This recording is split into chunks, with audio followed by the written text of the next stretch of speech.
Hey, how you doing? I couldn't remember what day it was. I was a little... It's May 2nd or 3rd? May 2nd. May 2nd. May 2nd. Hey, guys, welcome back. And we are back in the saddle again. We are back for our Friday first, or not first Friday, just our Friday live stream. Today is May 2nd. It technically is the first Friday, no? It is. That's right. Yeah. I couldn't remember if it was May 1st, 2nd, 3rd. I'm losing track of days here.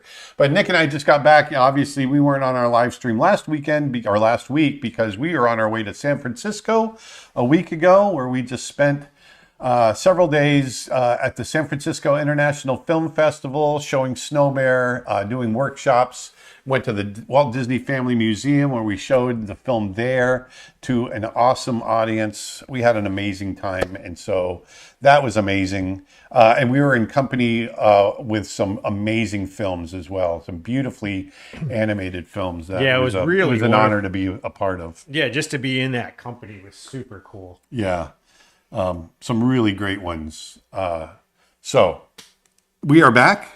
And today I thought it would be fun to sit down and I gave a lecture yesterday to some friends that are creating the Unicorn Academy series, and we were talking about horses, and one of the things I talk about, when I'm talking about four-legged animals, are those 6 sections of the four-legged animal. And I thought today it would be fun to kind of illustrate my point that I always like to make, that, once you understand those 6 sections, you can play with the proportions of those sections and you can create your own creature. So I thought we would do that today. But before I get to that, I'm going to throw it over to Nick, who's over my right shoulder. He's in Dustin's spot right now. And Nick, take it away. Yeah, so we've got a couple of big announcements today. First and foremost, as of today, we are very excited to announce that the Creature Art Teacher app is now available in the Google Play Store. We've been... On Android. On Android, yes, which is the Google Play Store. People have been requesting this for a long time. We've had an iPhone and Apple TV app for a long time, but we are now finally version 1.0 of our Android app is out today. If you search for Creature Art Teacher or Aaron Blaze, you should see it. It is slowly rolling out around the world, so you might not see it if you search. I'll post a link in the comments and also put it below the video. Yesterday was supposed to be the end of our lifetime membership deal, May 1st, but due to kind of a last-minute surge in traffic, we had a couple of tech issues with the website. We also had a bunch of people that said, can you pretty please extend it because Friday is payday?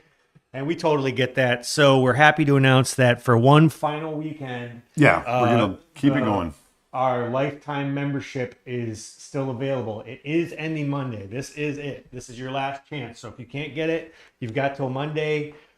There's a buy now, pay later option. You can spread those payments out if that's easier for you. But Monday night at midnight, it is going back in the vault. So you can get our lifetime membership. And then while we're extending... Just real quick, regarding the lifetime membership, obviously it gets you everything on the site for life, but you're also going to be included in our first streaming that we show to our lifetime members of Snow Bear. So that's a big part of it as well. Absolutely. Absolutely. Plus you get exclusive live streams and all kinds of stuff.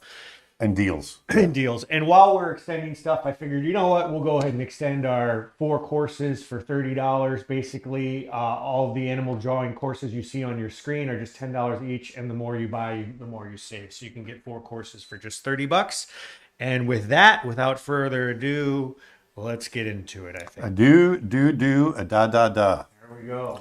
All right, so let's talk about creature design. So, obviously, there's all kinds of creature designs that you can do, super alien, all kinds of crazy stuff. But if you're just kind of getting into it, you're just starting to understand kind of 4-legged animals that are terrestrial right here on Earth. A nice kind of ease into creating creatures that don't exist, that are imaginary, is taking these 6 sections of the body that I'm always talking about and playing with those proportions. And that's a fun thing to do. So let's just talk about those first 6 sections to start with. Since I was talking about horses yesterday, we'll draw a horse. So the first section is the head. If I'm going to draw a horse's head here really quick, very graphically. There's an eyeball. Boop, boop, boop. Let me pull this up a little bigger. Okay, so there's the head. There's his cheekbone, nostril. All right, so there's a horse head. So that's our first section. Number one. Boop. Number one. And then we're going to have the neck. There's a horse neck right there. Little sternomastoid muscle coming down right there. Oh, one more thing on that Android app as well as our iPhone app. You can watch these live streams in those apps. So if you never want to miss a stream, you just enable push notifications and we'll let you know whenever we're live streaming. Yes. All right, so there we go. There is the neck. And that is part number 2. Okay. Now we're going to go into the shoulders, the shoulder mass. Right here, basically this section. And the front legs.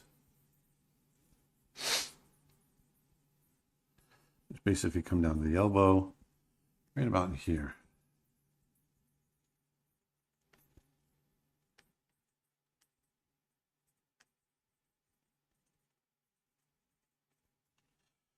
Okay. Facebook comment. Ooh, this is a big fella. Is that a draft horse? Sure.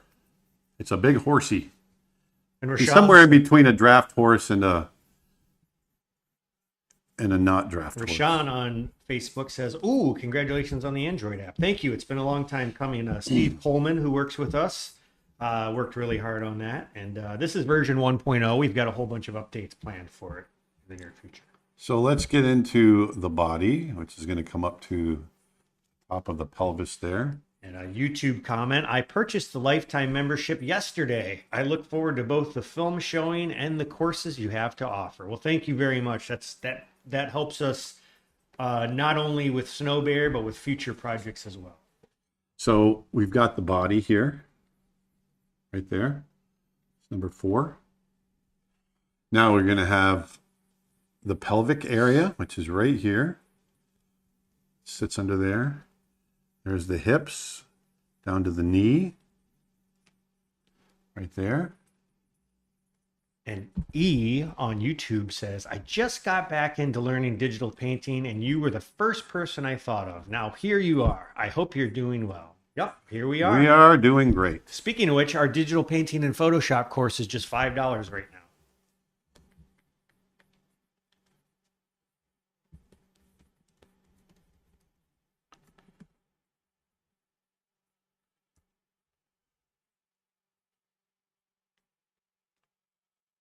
So, very quickly, there is, and then that's 5. And then the tail. 6. Those are the 6 sections. There's the other foot.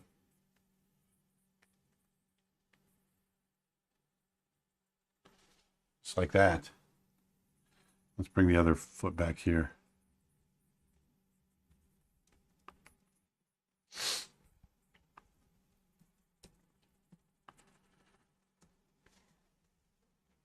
All right, so there's your 6 sections. 1, 2, 3, 4, 5, 6.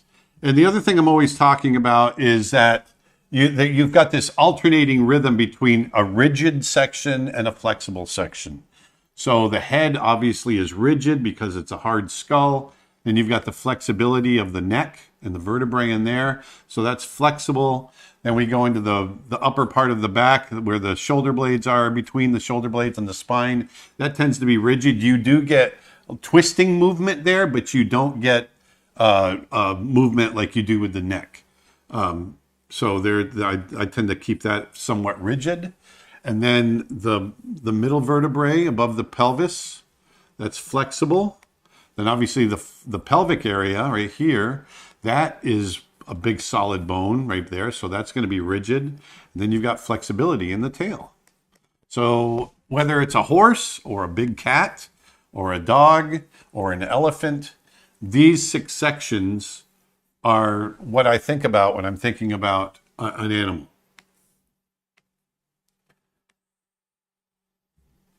So like I said, if we were to say have a cat, I'm going to do the same thing real quick. I'm going to do this a bit more graphic. So here's a cat head, like so. Neck. They tend to have a little bit more pronounced shoulder blade. But here's the shoulder.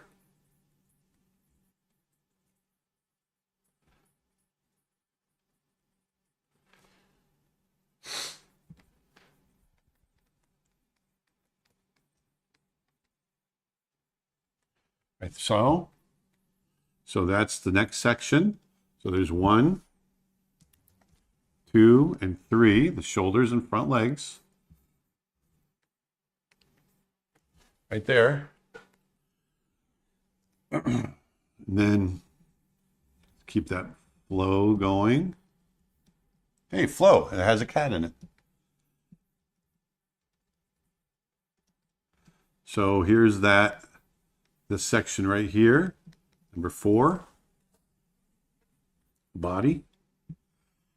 And then right into back leg.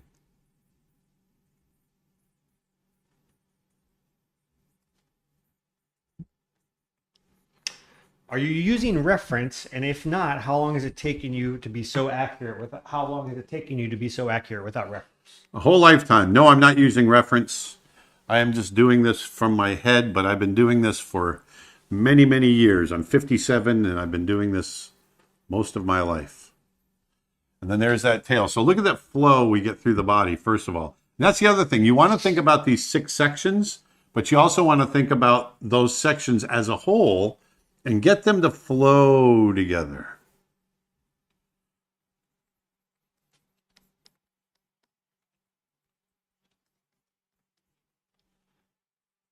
Have you ever touched an elephant?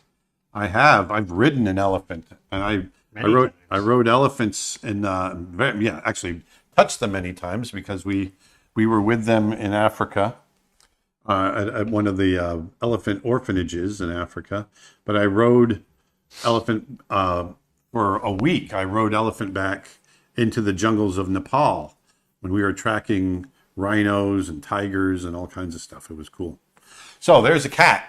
There's a cat. So you can see the difference, obviously, between a cat and a horse. But those 6 sections still stand. There's 5 and there's 6. And once again, it's the same thing. It's rigid, flexible, and then rigid, flexible, and rigid, and flexible, just like that. So whether you're looking at a cat or a horse or a dog or an elephant or whatever the case may be, there you go. So now that we've gotten that out of the way and you understand those 6 sections, I wanted to just point out one other thing real quick. Another reason I think about these 6 sections are these are the masses that overlap one another when we're looking at an animal foreshortened. For instance, if we draw this horse,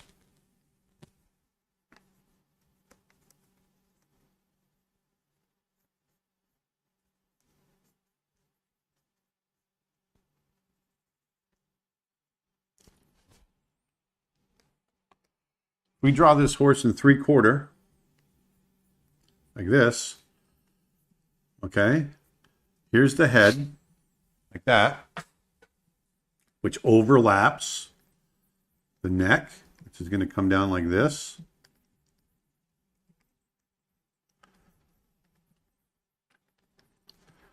Okay, there's the head and neck, which is going to overlap that shoulder mass, which comes down like so.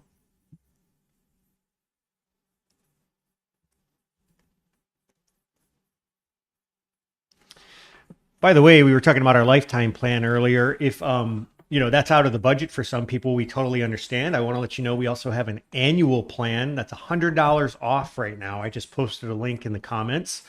That's $100 off. And that gets you everything on the website plus everything we release over the next 12 months. We also have a monthly streaming option, which works like Netflix. You can stop and start at any time. It's got a 7-day free trial, so you can check out our courses. Just go to creatureartteacher.com and learn more, or check the links in the comments. So there's that mass right there. That's the shoulders and front legs, like we draw on here. Then we're going to go into trunk of the body, that body part there. Amy on Facebook says, I love spending Fridays with you. Thank you for continuing to do these live streams. You are welcome. I love doing them. So here's the knee, back legs, just like this.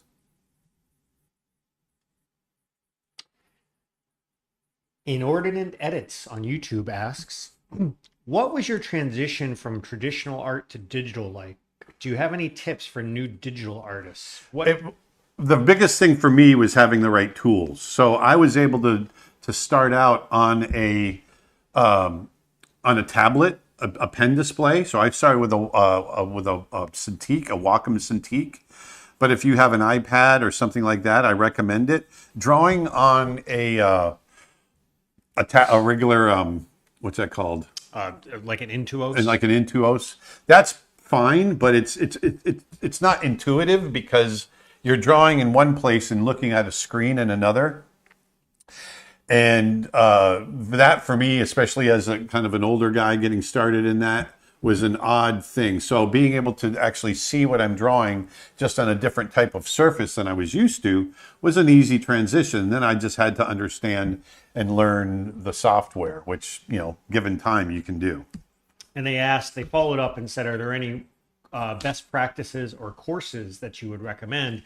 And I would recommend our $5 digital painting in Photoshop course. Yes, I would recommend that. And then also, I just recently did a video on YouTube that it's like 2 or 3 videos back that I really recommend that you watch, talking about wrist pain and how to avoid wrist pain. Because if you get a smaller tablet, a lot of young artists tend to draw with their fingers and their wrist. They're doing a lot of this and a lot of this. And what that does is it really puts a strain on the tendons of your wrists and the sheaths that the tendons are in. They get inflamed, they get worn out, and you start getting wrist pain. And so I make a point of drawing from the shoulder so that I've avoided that pain my whole life. So if you plan on doing that, just be aware of that and try to draw with good practices. So here, there's the tail there. So we've got those 6 sections: the head, the neck, the shoulders, the body, the pelvic area and back legs, and then the tail. Those are the areas that overlap each other. So you can see it's not just a profile thing. This is how the animals are put together. Just like that. We're giving you a little lesson in how 4-legged animals are put together. And once again, that applies to whether I'm drawing a horse or I'm drawing a cat or I'm drawing a dog or anything like that, or an elephant. Those are the parts that overlap. Okay? So that's what I'm thinking about when I'm drawing these animals. But to the point of the whole reason that we're drawing today, and that is you can take these parts, you can take these 6 sections and you can play with proportion and you can come up with your own creature, which is a fun way of getting introduced to the world of creature design. So let's start in profile. So let's start with just a head. Let's do like a heavy-bodied one. With a blunt kind of nose. I always kind of tend to fall. Maybe we have something like so. So I'm just having fun just creating. Maybe his eye is up high. He's got a little eye. Maybe he doesn't need to see. He's heavily bodied.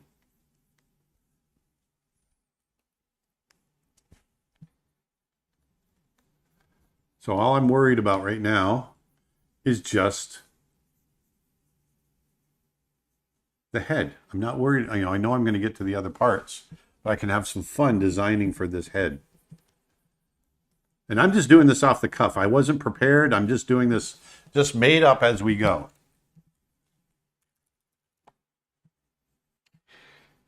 How much of 2D animation knowledge as we understand it would you say that Disney either pioneered or standardized since animation's inception?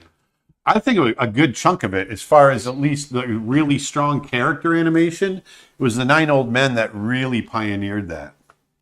Yeah, in fact, there's an amazing book written by Frank and Ollie, The Illusion of Life, which is for a long time considered like the Bible of animation. I know that formalizing the 12 principles of animation, that was a Disney thing. Yeah. The 12 fundamentals, squash and stretch, anticipation, uh, appeal, those 12 principles. And yeah, I mean, tons of it. Obviously, the first feature film, the first color animation, the first synchronized. The first color film. Yeah, first color film, the first synchronized. Feature, I should say. But, yeah, the first synchronized sound pictures, animated, of course.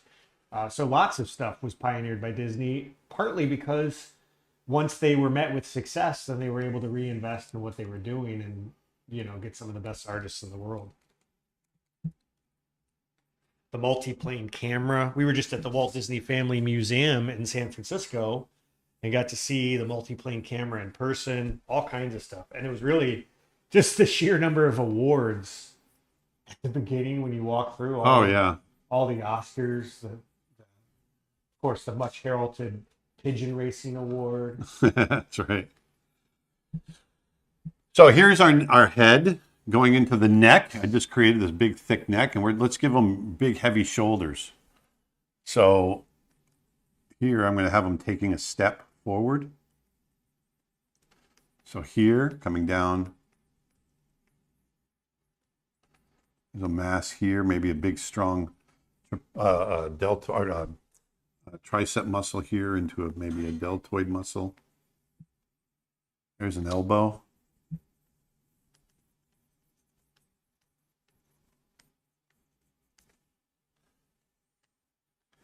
So once you understand not just the 6 sections, but you understand anatomy a little bit more, that's the other thing I would recommend pushing, then you can get in here and you can start doing this stuff from your head.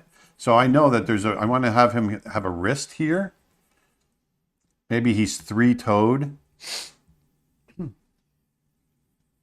Aaron, did you know that yesterday was Eric Goldberg's 70th birthday? And do you have any favorite memories of working with him? I knew it was his birthday. I didn't know it was his 70th. Eric and I have never really directly, we've worked on the same projects together, but he was a California animator, the California studio, and I was a Florida guy. So we worked on the same projects, but in different studios. So I don't have a lot of memory of working together, but he and I have done a lot of things together, talks and interviews and things like that. And Eric is just such a gold mine of animation, not just the art of animation, but animation history, and he's amazing, obviously. This is actually just a follow-up question related to that. So when you were working on Pocahontas, he was one of the directors, but because Glenn was the supervisor of the character, was most of your interaction with Glenn? Yes. As a result? Yes. Interesting. Yep. So I want this animal big and heavily muscled, so I'm going to have a strong latissimus muscle coming off here. Maybe he's digging. He digs in the dirt. He's got these big heavy claws to maybe dig in the mud. I'm going to bring this down. Have a big heavy belly come down. For people who don't know Eric Goldberg, by the way, look him up. He also animated the Genie and Aladdin, all kinds of stuff. Was that who asked that? Castra. What's that? Castra. Oh, Castra. Okay. So here we go on the wrist.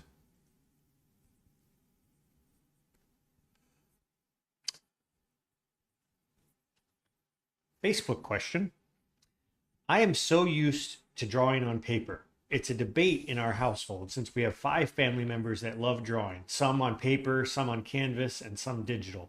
It's the art at the end of the day that matters most, though, but we still have our own preferences. Do you and your family or friends have any debates about this when it comes to different approaches to art? No, actually, we don't.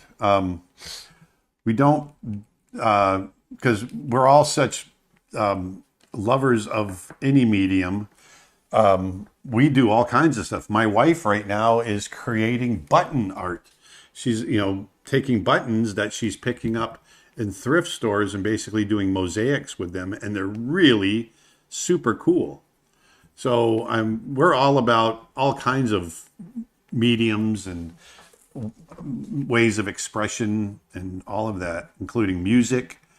And, we've got a lot of it in the house. Again, for people just joining us, I want to let you know that we have extended our lifetime membership deal. It was supposed to end yesterday, but we had some people say, pretty please, can you let it run till Friday, which is payday? So we went ahead and decided to let it run through the weekend. So you have until Monday if you want to pick up the best deal in art education, the deal of a lifetime. It gets you everything we have on the website forever, everything we release in the future. It gets you access to our members exclusive live events. You're going to be the first online audience to see Snow Bear. And then as far as you get discounts on physical merchandise, we're going to be doing in-person workshops and events. You'll get discounts to those as well. But it really is the amazing deal of a lifetime. It's the best deal we've ever had, and it ends on Monday.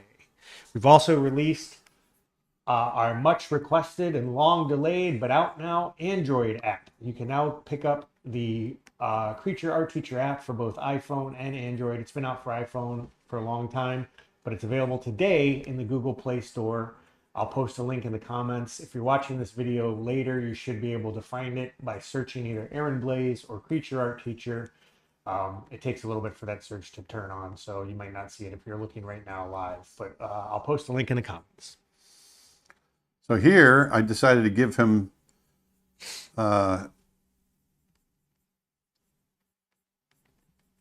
plantigrade pudding. Plantigrade is when it's like a bear. Bears are plantigrade, where they walk on their feet, on their heel, where the heel is close to the ground like this, as opposed to digigrade, which is like cats and dogs and that sort of thing, where they walk on their toes and the heel is up in the air. So I thought it might be kind of interesting to have that on this guy. Very heavily bodied, no fur. I'm not going to put fur on him. Matter of fact, I might do some texture on his skin.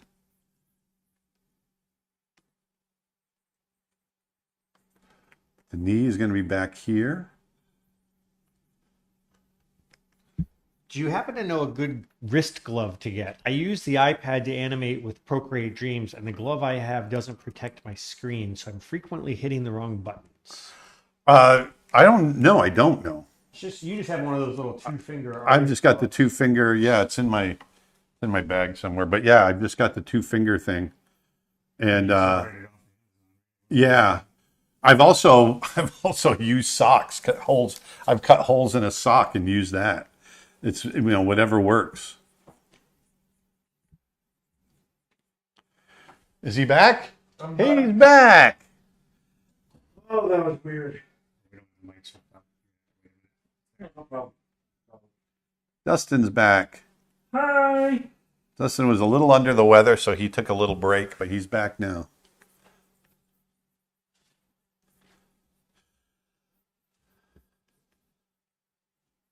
Oh, that's a cool looking creature. Yeah, so we're just talking about the 6 sections and thought it would be fun to come up with a new creature. The shape of that head kind of makes me think of a Triceratops, just without the Yeah. Maybe we could push that a little bit.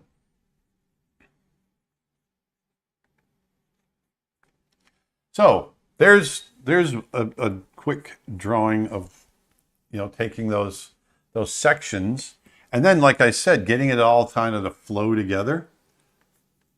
So here, what I want it to feel like the other shoulder blade is sticking up. So I'm going to draw that. And then here, the shoulder blade is coming down because the weight is off of this foot.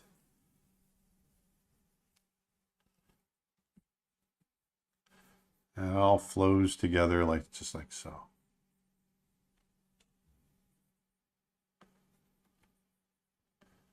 But see, I was thinking about those sections and just playing with the proportion and thinking about anatomy, and you take all that and you put it together and boom.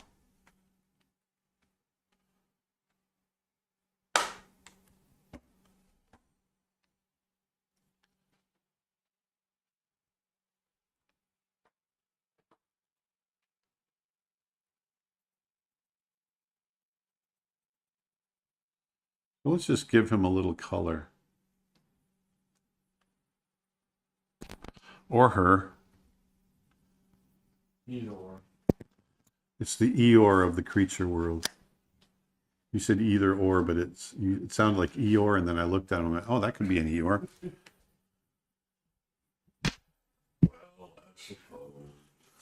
I just switched microphones so Dustin could come to his desk. Let me know if you can still hear me in the comments, please.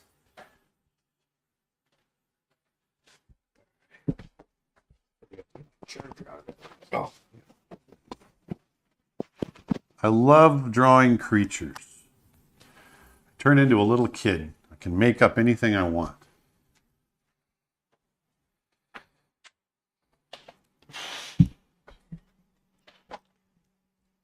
Someone says your studio looks so cozy. It is. It's very cozy. It's where I spend about half my life. Yep. It's a very cozy studio. What do you think of the movie The Wild Robot? It's one of my favorite movies from the last 10 years. I still need to watch that. You haven't seen it? I still haven't seen it. Oh, you'll love it. And like I said, I really, really want to see it. Just haven't been able to buy it. Yeah. I've had this weird bug lately, Nick. I'm drawing, and then see the icon, the brush icon disappears. Just randomly disappears. Check the But then if I come over here, if I shake my mouse, then it comes back. Sometimes that'll happen if the caps lock key is on, but it's not that. No, it just randomly does it. Weird. If anybody knows why it's doing that, let me know. Could be a Photoshop update or a driver update or something. Excuse me. Mr. Maestro on YouTube asked, "Did you like Flow?" I did like Flow, yeah. Flow. Flow. You just gotta go with the flow.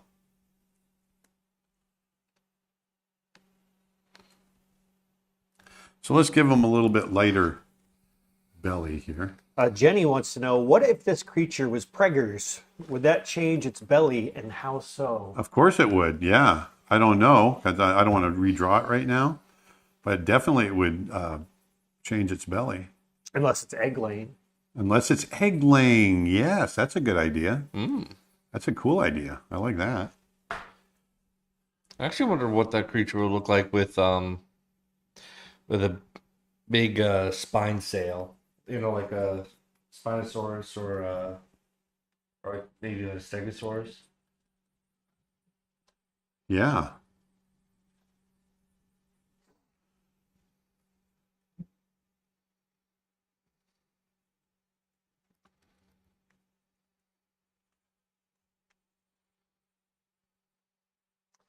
Got a few spammers in the chat on YouTube. Ugh. Spam. Yeah. Spam! I love spam. It's delicious. Spam sandwiches. But that's not the spam we're talking about. Nope. No. Is that people doing that, or is that a bot? I don't know. You know, food in this. Is a bot just that? It's a automatic thing, a robot, or is Yes, that basically, yep. that's what a bot is, right? Yeah. Or it could be. I'm learning. Yeah, spam could also be just somebody repeating the question like 5 times in a span Oh, okay, that's what I was of wondering. 10 seconds.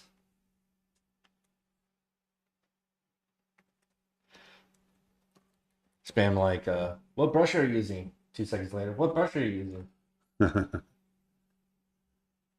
And repeating the same question until they're answered. That's a spam. So here I'm getting a little bit of color. A little bit of color. So then let's go ahead and create a layer on top. I'm going to go ahead and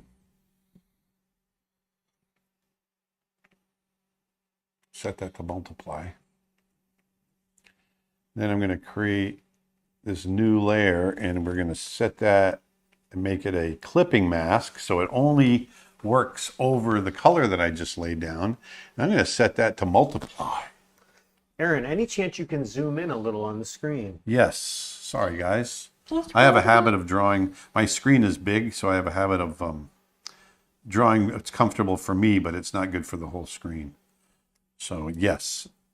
Lord, I apologize for that. Hopefully that's better. I'm sure that's a significant. Oh, it looks 10 times better. How would you draw an anthropomorphic character? Well, there's a million different ways you can do that. It's just the level of anthropomorphic qualities that you want to go. It could be all the way to like Robin Hood, where you can just give them little, or Zootopia. Or Fantastic Mr. Fox? Fantastic Mr. Fox, exactly. I ask because this looks a little bit like a dinosaur, but by any chance were you a fan of the Land Before Time movies? And would you have liked to have drawn dinosaurs for those movies if you had the chance? Sure, I love, every kid loves dinosaurs, Oh, yeah. and yeah, I loved that. I was an animator at the time that they came out too, so yeah. Yep. Ever since I was little, my favorite dinosaur was always the Stegosaurus. Oh yeah. Because I always loved the fins coming out that would come off their backs. Well, it's interesting about the Stegosaurus. Everyone groups them right in with all the rest of the dinosaurs. I was just The amount of time between a Stegosaurus and a Tyrannosaurus Rex, Yeah, they're like millions of years apart, right? more than that, we're closer to a Tyrannosaurus Rex than a Tyrannosaurus Rex is to a Stegosaurus. That's crazy. Yeah. But what are your guys' favorite dinosaurs since you were a kid? It's all the classics. I love Triceratops. Triceratops. Yeah, everybody loves every boy loves Triceratops. Everybody. Yeah, I shouldn't say every boy, but everybody loves Triceratops. There's just something kind of sympathetic and cool, and they're massive, but they're gentle, or at least you think they're gentle. And just the way you guys were in sync with that answer. Yeah. That was always my favorite. When I had to do a book report on I actually had to sculpt one. We had to do like a little diorama, Yeah. and I did the Triceratops. I made it out of Sculpey. I remember when I was a kid, on a computer that we had what was it? It was like some sort of learning game, but it was like a dinosaur skeletons in 3D. And it came with the classic red and blue 3D glasses. Oh yeah. And I just remember the opening cinematic is a walking Tyrannosaurus, and it goes from the feet up to the skull, and once it gets to the skull, it like roars in your face. Oh, cool. And like when you have the glasses on, you're like, holy crap, it's right in my face. Raul says, I love this creature. He looks like he'd live in a warm climate with thick skin. What do you think? Yep, that was my thinking anyway. We're gonna try putting some texture on him next. I think Florian is trolling a little bit here. Aaron, could you tell us again the story of how you got lost at sea? And Martin. Aaron was really lost at sea, for people who don't know. It's just a long story. It's a long story. Martin's asking, can you draw a Triceratops for us? I don't have Triceratops in my head. And also, Ooh, we should do that. Just draw it from memory and see how close you are. Oh, I say that's not a bad idea. and I bet Cash, you'd be pretty close. and Cash Let's was do that. I can wondering, do that next. We'll do that. Cash was wondering if you know, did the Stegosaurus or Triceratops come first? Because you know the Stegosaurus. The Stegosaurus was first. Yes. Was like Triceratops closer to the T Rex than the Stegosaurus? I don't know. Now you're getting into this. Say that again. Was the Triceratops closer to the Stegosaurus than it is? No, it's Triceratops, as far as I know, lived the same time as T-Rex. Yeah, I think you're right. Now that you mention that, yep. At least the National Geographics I saw as a kid would have me. Yeah, would have us believe that. So look, so now we got some shadow in there showing off the contours of the muscles. Big muscles. You know, he's heavily muscled. And then I'm going to go ahead and create another clipping mask layer. And I'm going to set this one to overlay. And I want to go ahead and hit some highlights on this guy. What do you think about Prehistoric Planet? We can talk about the documentary. I love it. Same. First of all, I could listen to Attenborough's voice all day. Same. But also just the model the models they made for the dinosaurs and using real life footage and just merging them in Oh yeah. If they made it look so real, it's insane.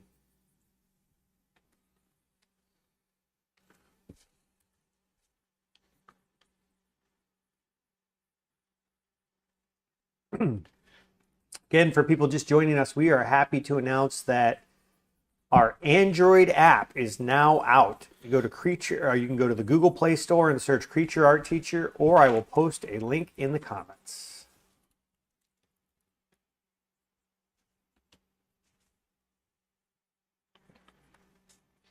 I actually got my hands on the app earlier today, actually. And it's quite nice. Twitch comment, I love your friend James Gurney's dinosaur art. Oh yeah, he's the king, right?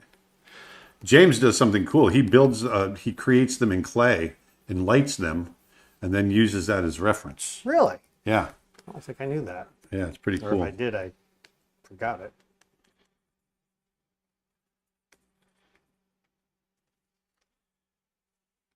I know Tony sculpts a lot of the comic book characters and did a lot of the Disney characters, but has he ever sculpted dinosaurs? Frazetta, yeah. I don't know that he's done dinosaurs, but he's done creatures and stuff. Yeah. Who? Tony? Tony, yeah. I'm pretty sure he's done some dinosaurs. Actually, I know he's done some homage dinosaurs, from the was it King Kong or one of the old? Yeah. Yeah.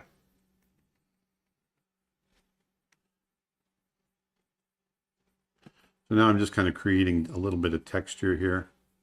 Some of the highlights. Well, look how quickly just making up proportions. See how much fun you can have creating creatures.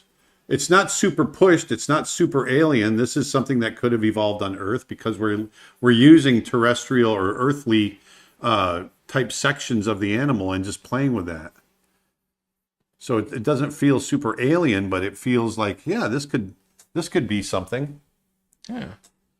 So we could see another million. Let's give him a little bit of sheen to his body. So I'm going to create a new layer. Maybe he's got a little bit of shininess. Queen Destra on YouTube asks, what's the best way to use different color modes? I believe they mean blend modes. And what's your stance on painting over grayscale? Hey, there's an infinite number of ways to do anything. And so a lot of people like to paint over grayscale because it figures out your light and dark patterns. So go for it. And then as far as using blend modes, the thing that I've learned with blend modes is experimentation is the key. So I experiment with them and see what they do, and then I decide how to use them. Do you know or have you heard of Matt Williams? No, unless I'm not thinking of, I might know who it is and not know right off the bat who you're talking about. There's an American baseball manager named Matt Williams. I was going to say Matt Williams seems like it would be a common name. Another question from Daffy Histova on Facebook asks, can you please tell us about Playground Berlin?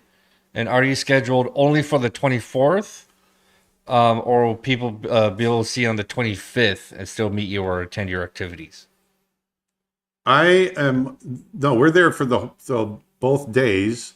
I know I'm doing a workshop leading up to that. The days of the workshop, I'm not sure yet. But then we have our evening event on Saturday, which is the 24th. But then we'll be around, both days. If you go to weareplaygrounds.nl, We are playground. there's a tickets link in the top, and it's got separate links for the workshops, the Snow Bear Roadshow, and the art department event. So I will post that link in the comments. Oh, Castro is asking a favoritism question. Whitney Houston or Tina Turner? Tina Turner. Tina Turner. Like them both, but I love Tina Turner. I mean, you work with You Tina work Turner. along with her. Yeah, but I like her music best. I just mean, even still, you're going to have it. That's, yeah.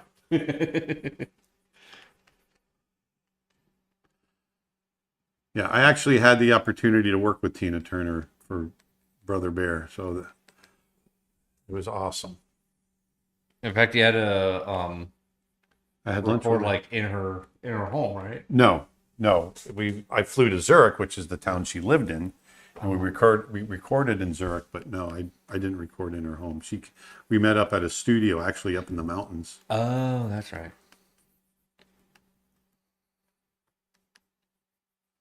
And it was Phil Collins and Tina Turner there that day because Phil wrote the song that she sang. So, cut to Aaron, who grew up with them in the 80s. One More Night was our theme song for our prom. And I'm sitting there having lunch with Tina Turner and Phil Collins. So that was pretty much a dream come true. I was fanboying. You were sitting there like, oh my God, I can't believe it. Oh, yeah.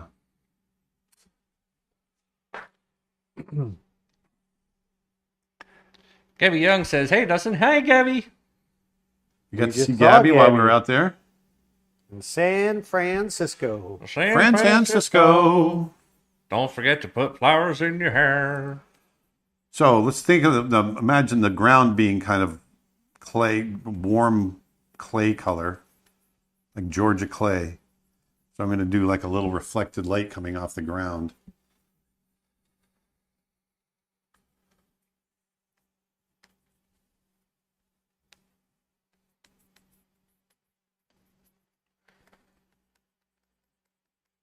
If you want to see Snow Bear in Berlin on May 24th, go to weareplaygrounds.nl. I'll post a link in the comments, and I'll also post a link in the description.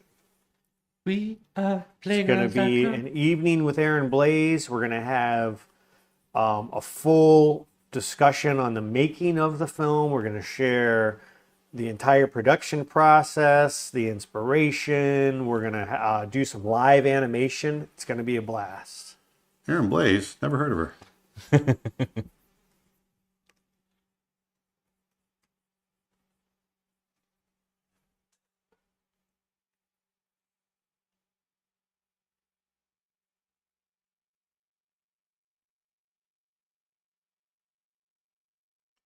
So as you can see, you can have some fun with lighting.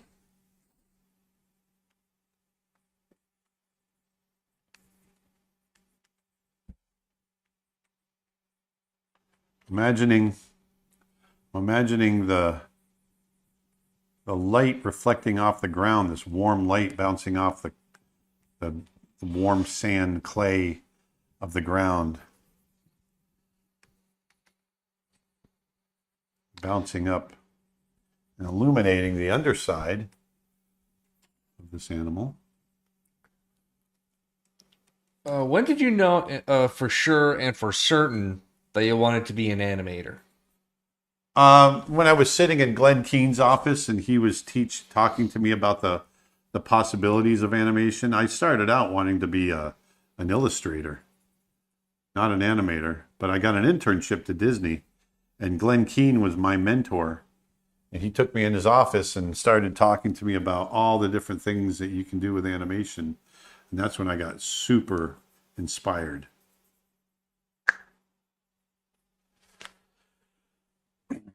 There. Zero Connection asks, did you find yourself becoming more efficient while working on Snow Bear, or from day one it was all about mileage? Oh no, I found myself getting more efficient as I went. You know, you always start out a little rough around the edges. So there's our first creature. Actually, let's try something. I'm going to do something here. Um, I'm going to take all of this. Let's take.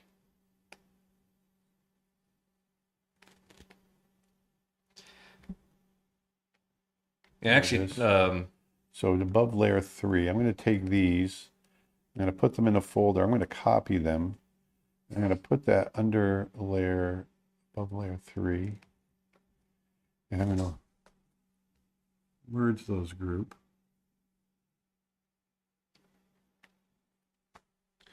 I'm going to merge that group. And then I'm going to, oh, what do I have here?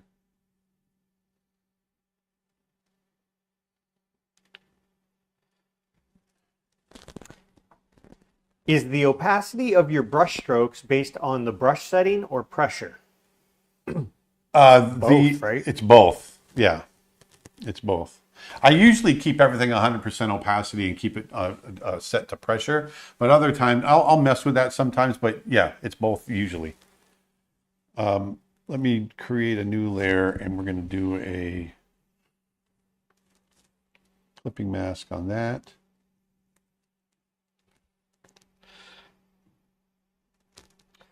Twitch question. What wisdom do you have to pass on to up-and-coming artists trying to find their way? Don't give up. Don't be discouraged. I get so many artists saying, you know, AI is going to take our jobs. Why should I even try? You try because you love doing art. That's why we do it. We don't do it because someone else might come along and do it differently. I do it because I love it. So that's my biggest piece of advice. If you don't love art, don't do it. But if you love it, nothing's going to stop you from doing it. So I'm going to create something really quick. I want to show you something. Let me show you something. Let me show you something. Actually, mind if I add some advice in there? Yeah, please do. What was I going to say? No, I got it. Basically, learn from your mistakes. You know, people are gonna give you notes. Don't take them too personally, and just learn from them. And don't be afraid to ask for help. Yes. I've actually seen it happen firsthand. I was working in a 3D depth company where if you ever saw a movie in 3D in a movie theater, that's the kind of stuff I did in a computer with a whole team. Where instead of people filming with 3D cameras, we would do all the 3D on the computer, and just like animation and stuff, we would use rotoscoping to create this 3D depth, and how to do it all manually in animation and all that sorts of stuff. But about 4 years into the business, we had a new guy on our team, and he was there for about a month. Still relatively new, but he was struggling with a particular shot for 3 weeks, and he was falling behind on his quota because of this one shot he just could not get right. And I saw in our when he was showing it to the lead, I saw what was going on. I and I could see I could see how he could fix it. And so after he showed it to the lead, and the lead gave him the note, I went over to his desk and I told him like, hey, I have an idea on how you can on how to fix that. Do you want me to show you what I have in mind? And he just looks at me and just went, if I need help, I'll ask my lead, okay? I just went, okay. And the very next week, he wasn't there anymore. Yeah. Be able to work with others. That's the thing. Yeah. Here's an interesting kind of a variation on that question, but it's an interesting one that we haven't gotten before. Hey, Aaron, I hope you're doing good. I am doing good. What advice would you give an animator who's recently started teaching for the first time? I recently took a job at a design school teaching animation. You know, it's funny. I was really nervous when I started doing this because I was like, I don't know if I have anything to say.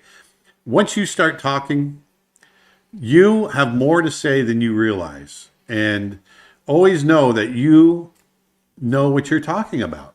And you've got plenty to say about it. And then practice doing what I'm doing right now, talking and drawing. The biggest thing about a teacher that's teaching visual arts is that it's one thing to talk about it, but you have to show it as well. You know, I hate trying to explain something rather than showing it. But I like to talk about what I'm showing as I'm doing it. So practice talking and showing at the same time. That's a big one. And one little bit of advice I would offer, just because I've filmed a bunch of courses with teachers, you know, and we've had the full gamut of teachers on our website as far as teaching experience goes. Some of them have done tons and tons of college level teaching, and some of them have done corporate training, and some of them it was kind of new. One of the things, be careful about assuming terminology, especially if it's introductory type stuff. Yeah. Sometimes as an industry person, you can make assumptions that your students might not understand. So sometimes, I don't want to say talk down to people, but you need to make sure that It's clarity, right? Yeah, you're being clear, and don't take certain industry terminology and lingo for granted. Sometimes you might have to explain those terms a little more clearly, because a lot of times people won't ask questions like they should.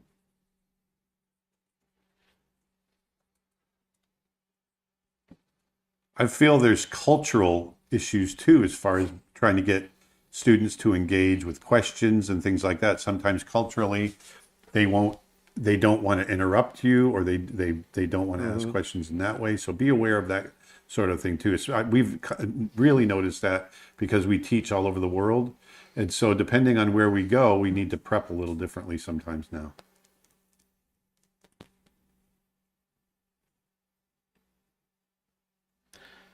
Okay, so I'm creating this texture, thinking, I thought maybe I could create a little texture brush for his skin. And we'll just see how this looks. I'm not sure how it's going to come out. It might be too much texture. Oh, go ahead. Do you have any courses for sound effects? No. Funny you say that. Yeah, we actually just talked to somebody about possibly doing one for us, but we don't yet. It's in the air? It's in the air. It's in the air tonight. And it's not Phil Collins, in case you're wondering. And thank you for your compliment, CMC. Music Factory. And CMC wrote to me saying, great advice, Dustin. Humility and being coachable can take someone a long way. Definitely. You've gotten a variation of this question before, but I'll ask it anyway for people who might not have tuned in. If somebody has a full-time job or is in school still, how do you approach setting aside time for art, given they have other responsibilities? You treat it like a job. You treat it like a schedule.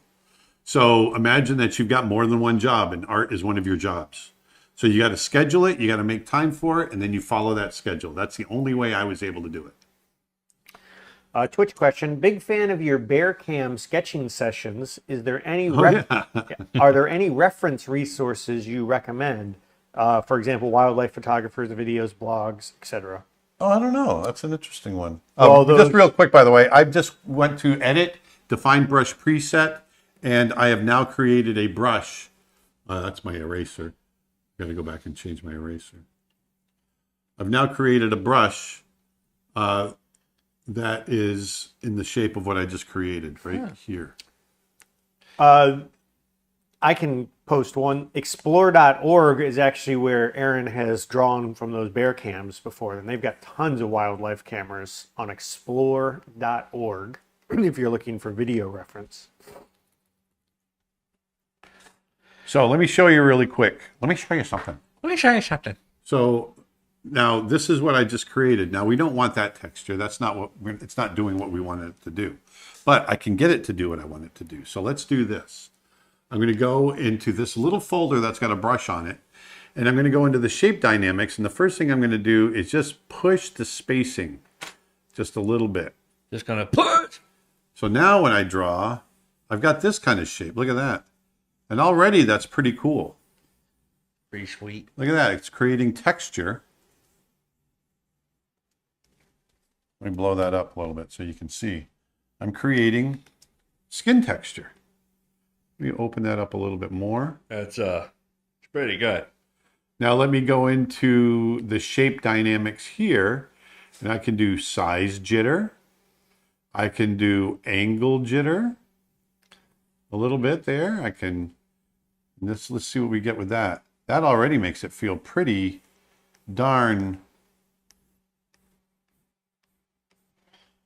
random. See that? If I blow that up, you can see all that texture that we've created. Again, for people just joining us, I want to let you know we've got memberships to Creature Art Teacher. We sell a la carte classes to creatureartteacher.com. If you enjoy these streams, consider becoming a member to creatureartteacher.com. We've just extended our lifetime membership deal. It was going to end yesterday, but by popular request, we are letting it run through Monday. This really is the deal of a lifetime. It will not go past Monday. Go to creatureartteacher.com. Consider buying an a la carte course, picking up a membership, becoming a monthly streaming member. We've got stuff for every budget. We've got courses as low as $1, $5 on up. CreatureArtTeacher.com. Over 800 hours of courses, lessons, tutorials, photo packs, brush sets, and growing. Wow, that's a crazy deal. So watch this, you guys. This is super cool. So we just created that brush. I'm going to blow this up so you can see. I've got everybody dancing now in my head. Huh?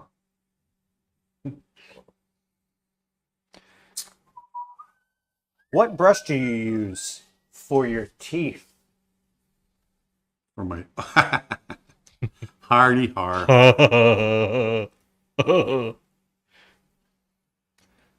at the texture we're creating. We need a toothbrush sponsor on this channel.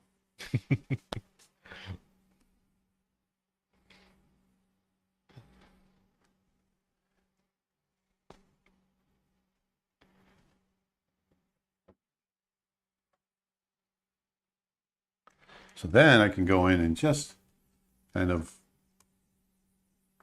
push it back a little bit. I have a question about sound effects regarding filmmaking.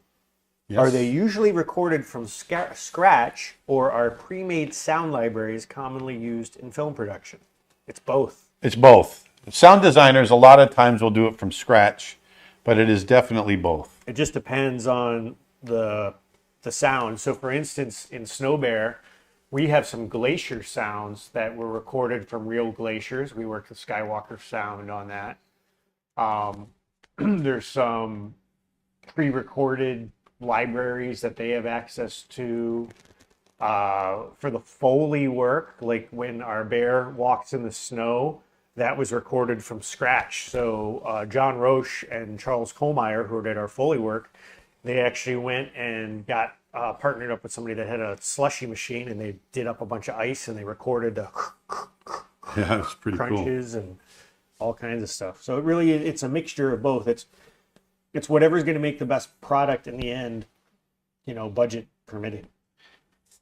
Yeah, one of the best examples I think when it comes to reusing sound effects is from like Skywalker Ranch, The Wilhelm, specifically with the Steven Spielberg and George Lucas films like Star Wars and Indiana Jones, like those two series.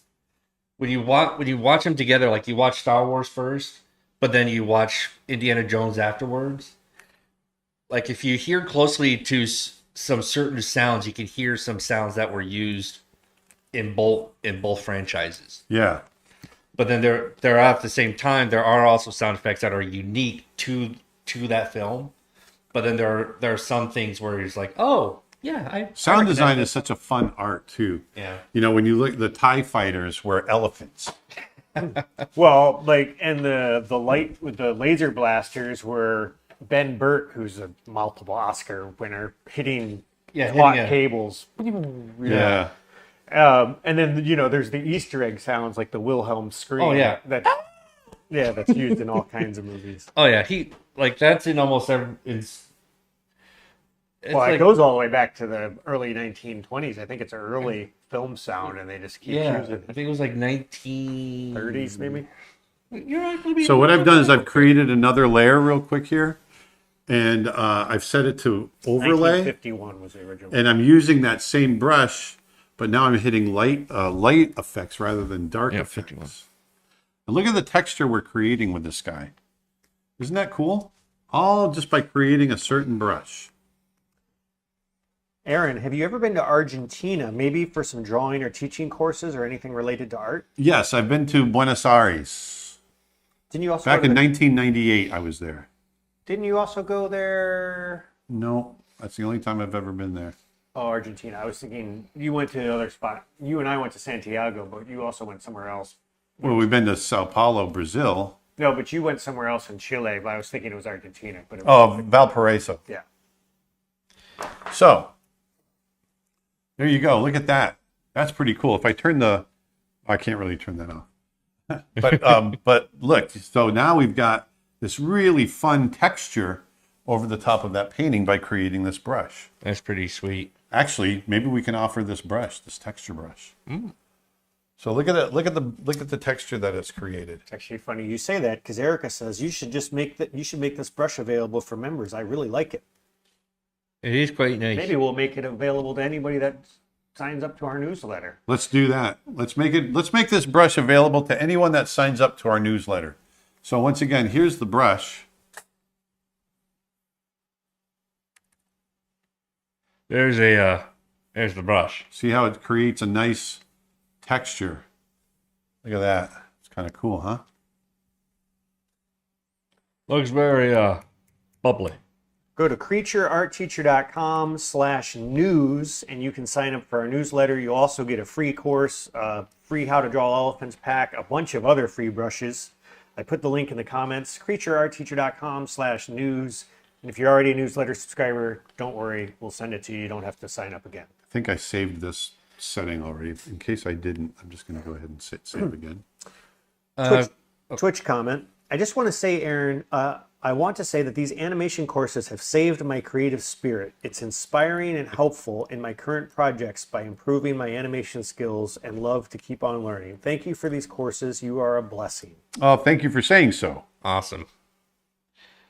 Question from Edit Voxel. I have a question. I am making an animated short film on paper. What camera do you use for capturing it? We generally just use an iPhone or a DSLR camera when we're shooting off of paper, but for our purposes, because it's usually just demo style stuff.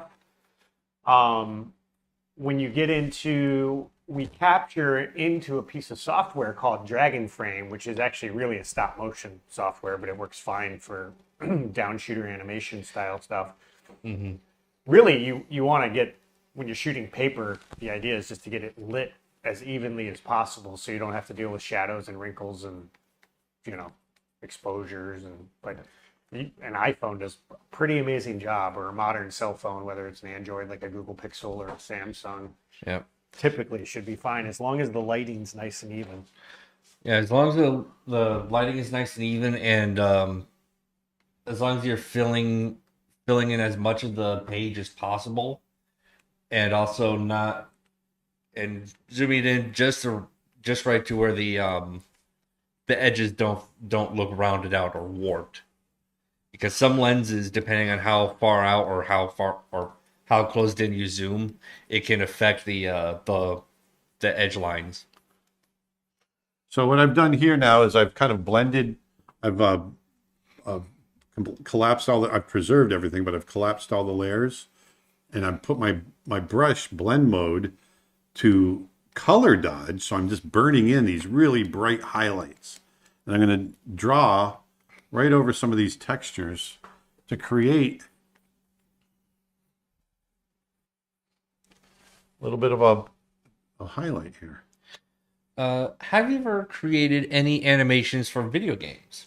I did, actually. I helped create the Sega games for the Aladdin and the Lion King. Have you ever been to India? I have. I've been to Delhi.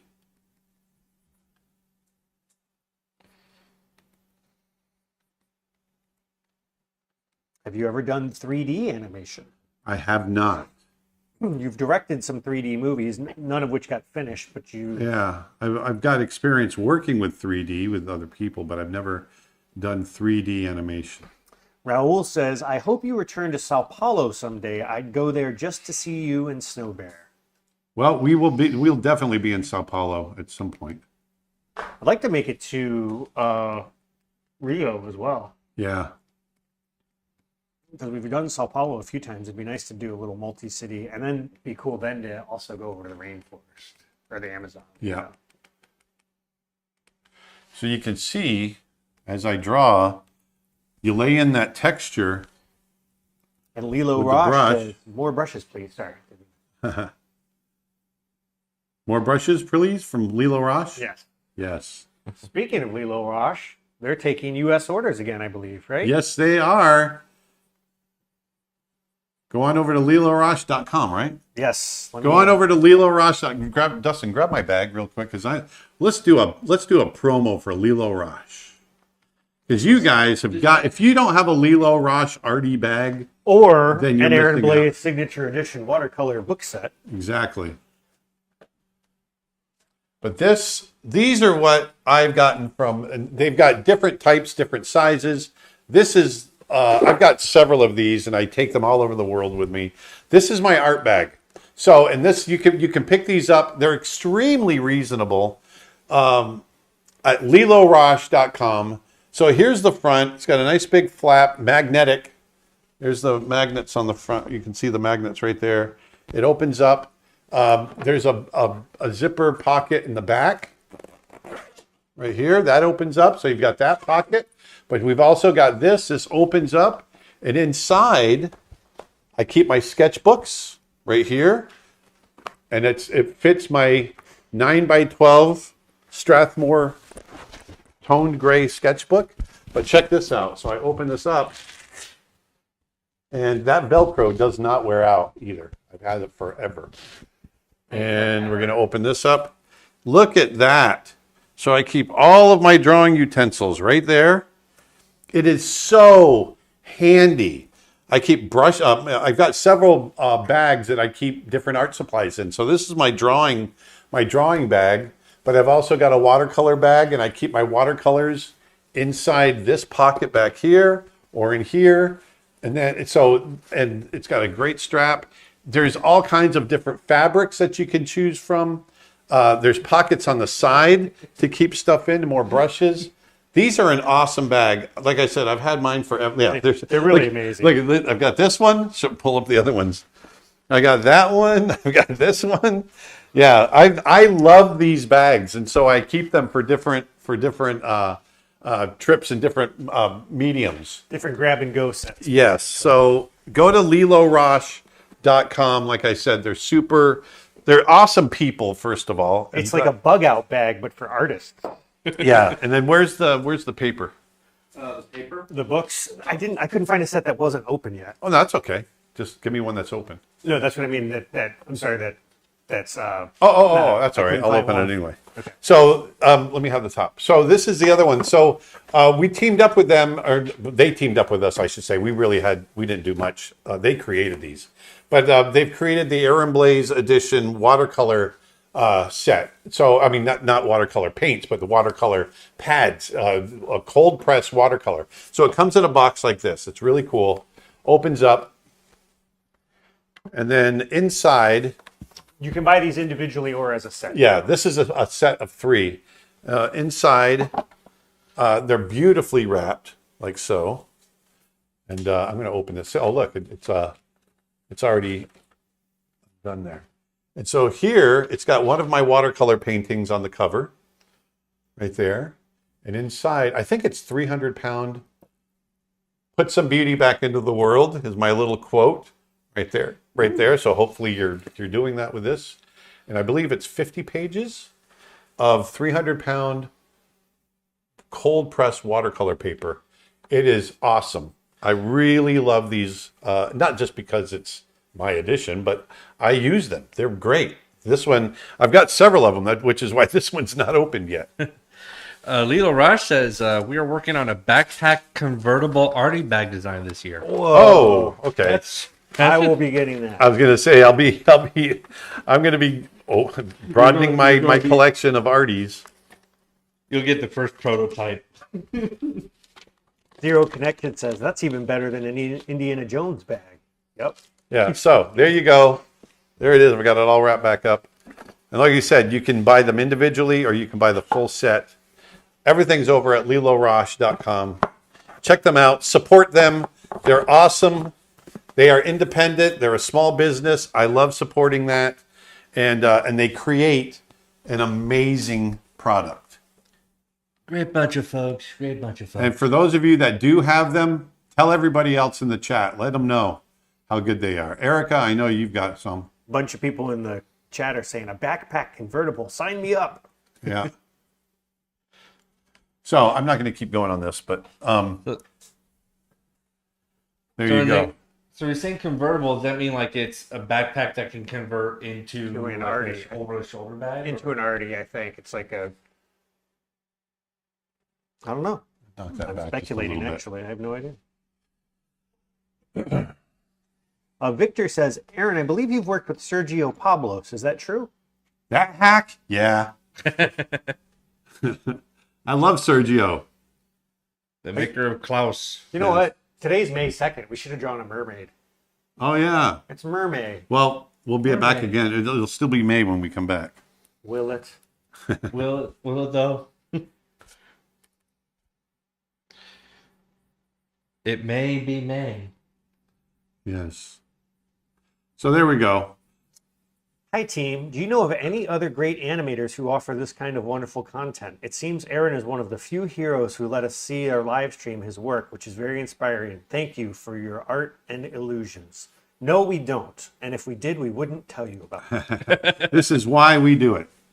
No, I literally, this is why we do it, because I noticed that there was a lack of that out there. And there's so many gatekeepers out there that really, that bugs me. And there's no reason why we shouldn't be sharing the knowledge that we've gained over the years and share it with the next generation, or just more art, more artists. I feel like, Nick and I always say, rising tides raise all ships, and that includes, putting a lot of knowledge out there. And I spent 30 or 40 years trying to learn all this stuff. So why not share it and give you guys a head start, as you're starting your careers. So I firmly believe in sharing and getting it out there. So thanks for saying that. Lilo Rush says, thank you so much, Aaron, for the shout out. And hopefully they break your website. and responded to my question about the convertible backpack. Says, yes, something like that. So it can be both over your shoulder or over the chest strap. Flood their website. Flood it. Lilo Rush. Dalminato, I might be pronouncing that wrong. I apologize. A few years ago, I had the pleasure to meet you in your visit to Colombia. Did you enjoy your stay here? Oh, we loved Bogota. We had a great time. Yeah. It was all right. Nick and I had a blast. We always say that's one of our top places we want to get back to. Yep. And we bought the roasted ants while we were there, and came home and ate them. Loretta says, your video about preventing wrist pain came out just in time. I've been working on my 2D thesis film pain-free ever since. Hey, there you go. That is awesome. If you haven't seen it, check out Aaron's YouTube channel. I'll post a link in the comments. We put up a video, Aaron put up a video about a week or so ago on preventing wrist pain and how the number one mistake that artists are often making. And it's got about 5 or 6 real practical tips on ways you can prevent pain while drawing, because we've been seeing more and more people complain of that. Yeah, it's one of the number one questions we get outside of, what pencil do you use? So we decided to put out a video, and it's gotten a really great response. If you see it and it helps you, do us a favor and leave a little comment on the video, because YouTube changed their algorithm recently, and comments are really weighted more heavily than they used to be. So if you like our videos, hitting the like button is great, but leaving, and we appreciate that, and please continue to do so, but leaving a comment really helps us spread the word. Yeah, the guy who's been editing them is a real genius with the way he edits them. Yeah, I think so. Yeah. Yeah. No, but I am actually really liking. Ever since we farmed it out to AI. Wait, what? Kidding. But I'm really liking the adding of the stock footage and adding the B-roll into the mix. We've done with this one as well as the Yeah, I want to start. family. Well, I just want to make the videos catchier, right? yeah, Flashier, more engaging. more engaging. We've been at this for a while, and we're always looking to improve. Did you ever put out a video about what pencil you use? We did one about ink pen recently. We haven't Yeah, done actually, one I will about- talk about the pencil next. Yeah. The pencil neck.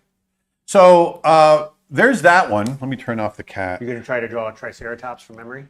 Oh yeah, the Triceratops. Well, let's do that. I'll do that next, and then we'll call it Triceratops. the Triceratops. So let's see if I can do it. So It's a Triceratops smoking a pipe with a mono. It's a Triceratops. Or Tricerapot. Just a giant pot. With 3. 3 pots. Okay, I am not a dinosaur guy. This So, is guys, Aaron's attempt to draw a Triceratops from memory. No reference. No. Don't forget, Triceratops has a beak I know. for a mouth. He's got it. Yeah. He's got it. Trying to remember where the eye would And be. you're not supposed to give him any clues. From what I've heard, Yeah. there's so many different variations of Triceratops. Like there's Oh yeah. like Triceratops that has like the what do they call it? The crown? Yeah, that's kind of what I'm drawing now. It's not this one. it's like- Triceratops is more of a straight. Yeah, because like there's different kinds that have like different various sizes of crowns, different various sizes of horns. There's ones that have like massive crowns and massive horns. Like you see one of these things and you're like, I don't want to go anywhere near it. Yeah.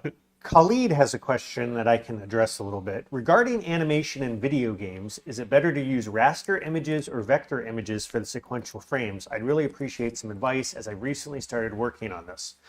Well, that depends on the type of game you are trying to make. So, by their nature, vector images are going to be lighter weight and load faster, typically, but vector has a very specific look to it. So if you think things like Flash games, in animation, a good example is things like Powerpuff Girls. It's kind of that flatter 2D style look typically. Lighter weight, loads fast, can scale infinitely. That's the thing about vectors. You can zoom in and zoom in and zoom in, and it doesn't lose continuity. However, what you don't get is photorealism. So if you want shading and lighting and texturing and shadow and all kinds of stuff, then you're going to want to go bitmap. It's going to make your files bigger. So it really depends on the look of what you're trying to do. If you're doing a mobile sort of game, vector might make more sense. If you're doing, it really depends on the application. It's not really about which is better. It's about the use case. I can't remember how the horns go. Sorry. That's not, you don't look too far off, I don't think, from what I remember. I'm having a hard time remembering where and how they attach.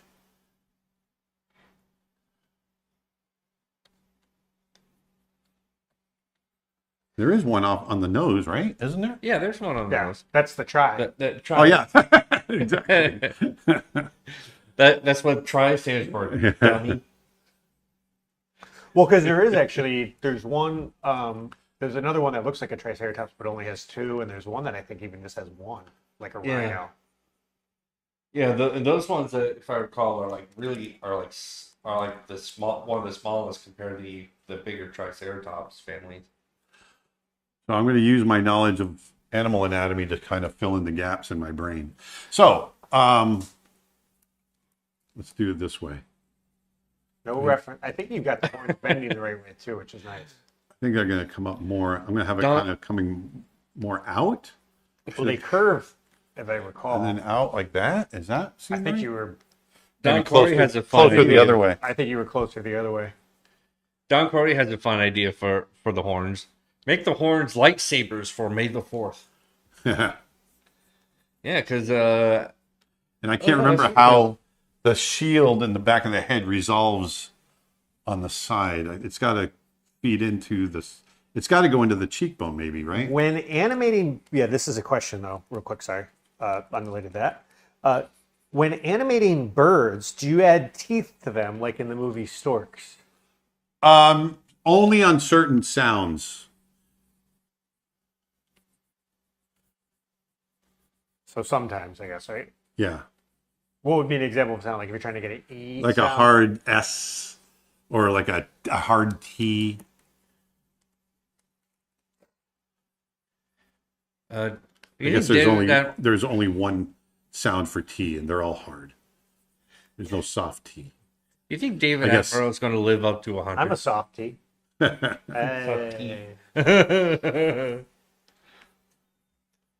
Hey, Aaron, thanks for coming to Seneca. That was awesome. It really got us fired up about animation and completing our finals. My wife is wearing the Seneca T-shirt that we got from you guys. It was a little small for me, so she's got it. Seneca. Why am I trying to draw on a blank on where that was at? That's in Toronto. You didn't go. Oh yeah. Do you think David Attenborough is going to live up to 100? I hope so. I'm going to say yes. Yeah, Dick Van Dyke's already right there, isn't he? He's like 99 now? No, he's 100. Or he hit the 100 mark. Yeah. Holy moly. Still love that music video that he and Coldplay did together. Oh, I know. I got all teary. Oh, same. Yeah, because I recently, quite a few months back, he hasn't hit 100 yet, Aaron. Oh, he hasn't? December 13th. Oh, I thought I saw a thing somewhere that was saying I must have misread it. Yeah, I think it was last year. It was hitting 99 last year. But I recently got on YouTube. They have all the seasons of the Dick Van Dyke Show on there, and I just started binging on most of them. I'm on the final season now, and watching all that and just seeing, like, you could tell that they had so much fun on the set. Oh yeah.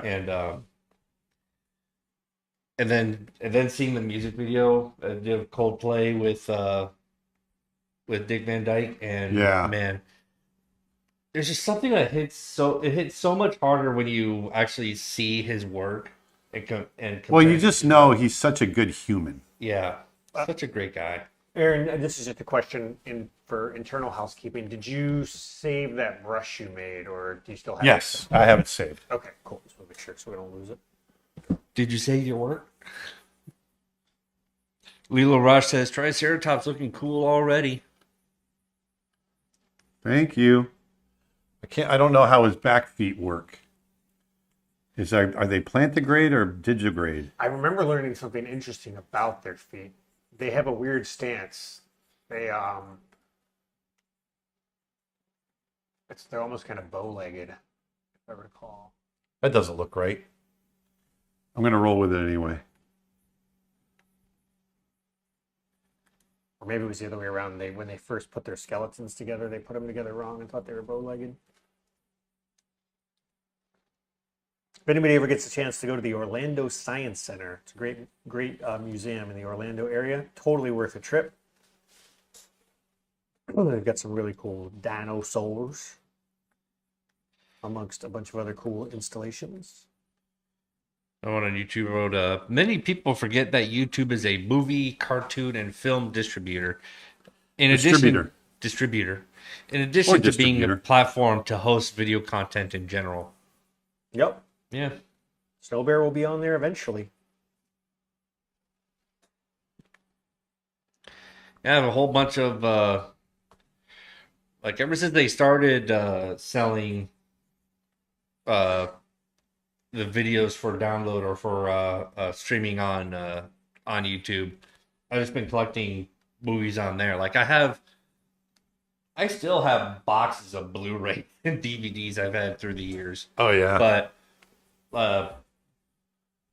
But nowadays I don't have a Blu-ray or a DVD player to play them. You still have a PlayStation? Nope. I haven't had a PlayStation or an Xbox for I was going to say 5 years now. Okay. Because looks pretty darn close, Aaron, for out of your head. Yeah. Because a lot of the games that I played on those consoles are now on the PC, like Last of Us, Halo, Destiny, Forza. Like all those games are playable on the PC now. Yeah. And once that started happening, then my Xbox and PlayStation became paperweight, so I traded them in GameStop for some extra cash. What's your Aaron, when do you think the last time you drew a Triceratops was? I don't know that I've ever drawn a Triceratops. You had to have drawn one in school, you think? I don't know that I did. I've always loved them, but I don't know if I ever drew one. I may have drawn one. It's got to be elementary school. Because I was going to see if you could still draw a ninja. A ninja. I drew ninjas in school. Every kid in the 80s, every boy in the 80s wanted to be a ninja. I had all my throwing stars. Ninjas need to make a comeback. Yeah. I actually read a whole thing that ninjas never dress like that, though. Yeah, I'm sure. Because the whole point of a ninja was they would just wear the clothes of normal people so that they didn't stand out. They blend in. Yeah. I think what my drawing of when I was a kid was drawing a lot of StarCraft and trying to draw the portrait of Milo Thatch from Atlantis. Oh yeah. You remember that? I was constantly practicing on trying to draw Milo Thatch. Well, with the Atlantis drawing book. Yeah. Speaking of, well, this isn't speaking of anything.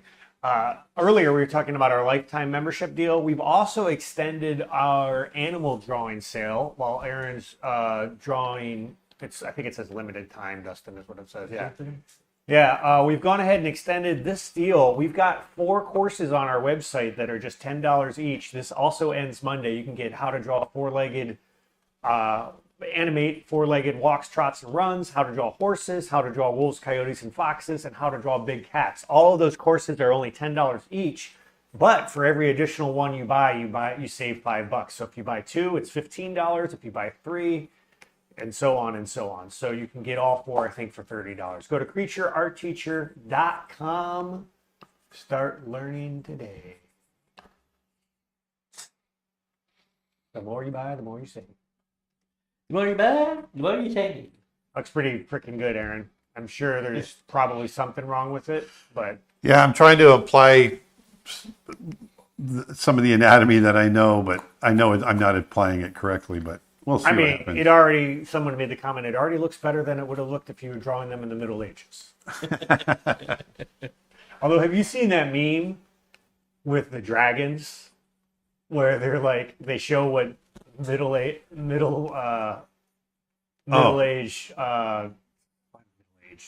artists, how they drew dragons as big birds with feathers. And yeah. And now it's like coming back around to actually that's more accurate to what they look like.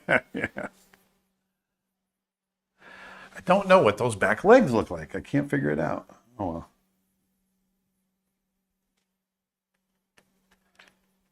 So this is my... Are they elephant-like, where they just kind of come down like... Oh, they might be. But that doesn't seem like it would be very efficient. for short legs like this. The struggle is real. All right, we got to pull one up now. Casper's wondering if you like the show King of the Hill. You know, I never watched it that much. When I did watch it, I thought it was okay. I wasn't a big fan of King of the Hill. I liked it okay. Yeah. Beavis and Butthead. I didn't watch Beavis and Butthead that much. I think the most out of the King of the Hill show I've ever had was learning how to play it on the guitar. Yeah, that's right. Learning guitar. Aaron, do you play video games? No, I don't. You started to get. You got that one video game with the fox. Foxfire? No, it was. Remember I sent it to you? It was like the North or Spirit of the North. Oh yeah, that was cool. Spirit of the North. So that's my attempt at a Triceratops out of my head. I've never drawn one. I think the head is too small, as well.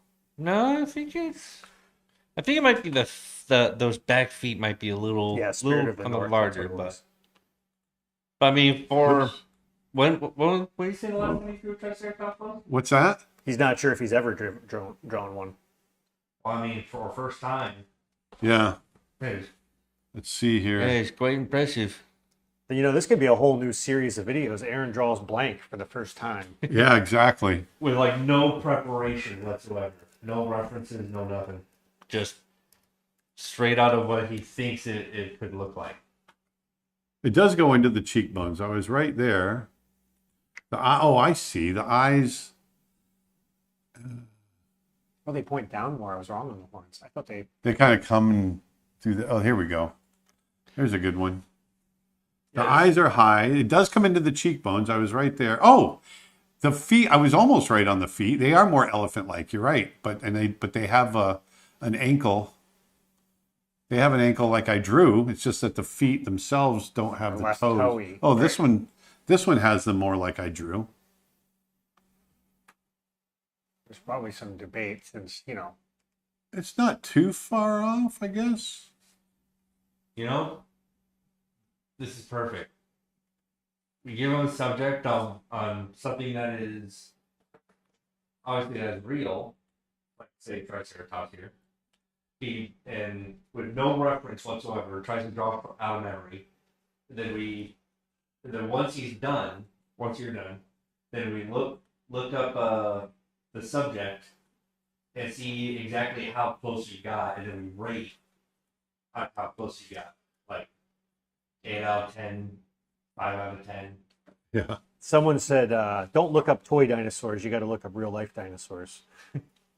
It'd be cool because people always ask you to do draw-overs. It'd be cool to have like a paleontologist come on and do a draw-over on your drawing. It would. Yeah, and then draw it more accurate.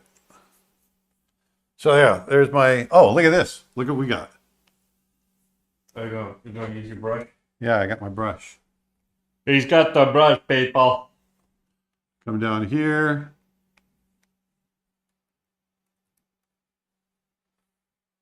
Now, I know that certain dinosaurs would have been feathered, but it's hard for me to imagine that a Triceratops would have had feathers of any kind, right? No, I doubt it. No.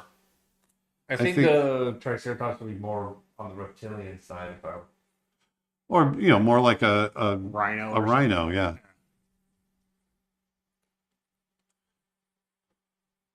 He got the brush. He's got the brush. Look at that. This twitch. The brush. Is Triceratops an ancestor of rhino? No. Triceratops are ancestors of birds.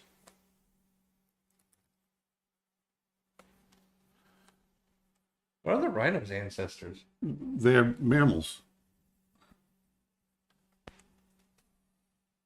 There, look at that. Is there a reason you choose overlay instead of color dodge for the highlights? Color dodge. Overlay just works. I go back and forth between the two. To be honest with you, I just don't use color dodge that much. You'll do it to burn stuff in sometimes. Yeah. Color dodge gets really bright. S.J. McBride on Facebook says, "Ooh, that sounds like fun." Talking about the new subject. You can also have folks vote on a subject and have Aaron plus one other artist work on it together in a certain amount of time during a live stream. That'd be fun. Be like the daily drawing, just without any prep work. Or without daily. Hmm? Without the daily. Yeah, without the daily. Again, I want to let people know that the Creature Art Teacher app which has long been available for Apple devices, is now also available on Android. It is arguably the best way to view all of our courses. People love it. Look for it in the Apple App Store or the Google Play Store. Just search Creature Art Teacher or Aaron Blaze. Yeah, in fact, I got it right here.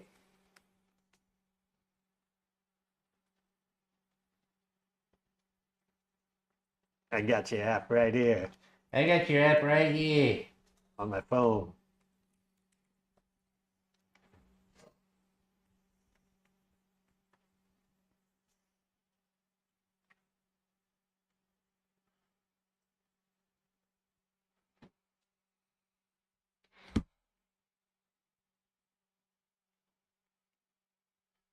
Giving him some quick shadows. Dinomation says that's a pretty cool Triceratops.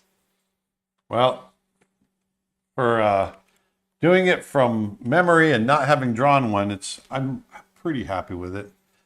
At least I got some of the, once again, this is another point I want to make to you guys is once you understand real world anatomy, you can start to apply it to things like this, because I was applying real world anatomy from animals that I knew and applying it to the Triceratops here.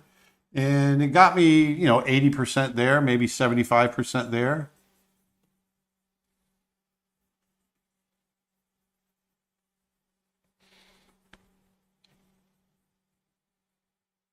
Have you ever seen the show Scavenger's Reign? You I have have, not. right, Dustin? Scavenger's Reign. Weren't you talking about that before? Maybe not. Maybe it was somebody else. Scavenger's Somebody Reign. else asked us about that once. Aaron has not.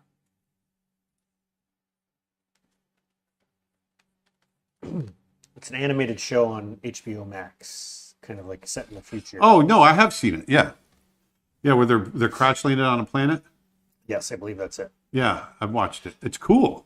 Oh no, I've seen the trailers for it, but I just have not. I thought it was haven't really watched slow, so I didn't continue with it. But I thought the premise and the stuff I saw was cool looking. I just found it like I wanted more to happen.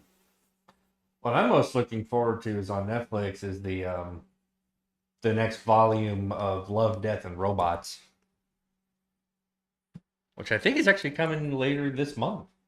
Hmm. I think it's scheduled to be releasing on May 21st. Oh, Also, if you want to get this brush Aaron is drawing with today, go to creatureartteacher.com/news and we will send it to you for free. And you'll also get a lot of cool, fun freebies, a free course. You'll get free bonus tips from time to time. You'll be the first to know we've got new courses out, new sales, new deals, all kinds of stuff. creatureartteacher.com/news. Go sign up while it's hot. Can you design a fast creature next? Maybe we'll do that on our next stream because we're not going to have time. yeah, I'm pretty much done for We've today. got a meeting, unfortunately, in 15 minutes. Yep. So I am signing off. But I had so much fun with you guys today. So once again, this is review.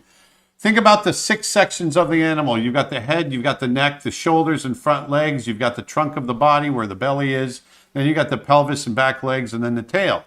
That applies to every animal that we know of on, when I'm thinking about mammals and 4-legged animals that are walking around the earth. But then you can, and you take those parts and when you turn an animal in space, those are the parts that overlap, like right here with the horse. Those are the parts that give the foreshortening and give depth. There it is with the horse, there it is with the cat. But you can also take that like we did today. You play with those proportions and you can create your own creature like we did here. Or you can take it and apply it. I applied it to trying to draw a Triceratops from my head. I was thinking about those same 6 sections: the head, the neck, the shoulders and front legs, the body, the pelvic area and back legs, right into the tail. So there you go. You can take that, and it's a really cool way of just having some fun with creature design. And there you go. There we are. That's what we did today. Very nice, very nice. So thanks for tuning in, everybody. Don't forget, you have until Monday to get our lifetime membership plan. It won't be extended again. Go to creatureartteacher.com. Last call for lifetime memberships. It was going to end yesterday, but by popular request, we've extended it a few more days. That gets you everything we have on the website now and in perpetuity. So it really is the best deal in art education. And we'll make this brush, this texture brush, we'll make that available on the site if you sign up for the newsletter. Go to creatureartteacher.com/news. Plus, we've got tons of other good deals on the website right now. We've got $5 courses, 85% off for how to paint light course, $5 digital painting in Photoshop. We've got tons of deals. If the lifetime membership's too much to commit to right now, we totally understand.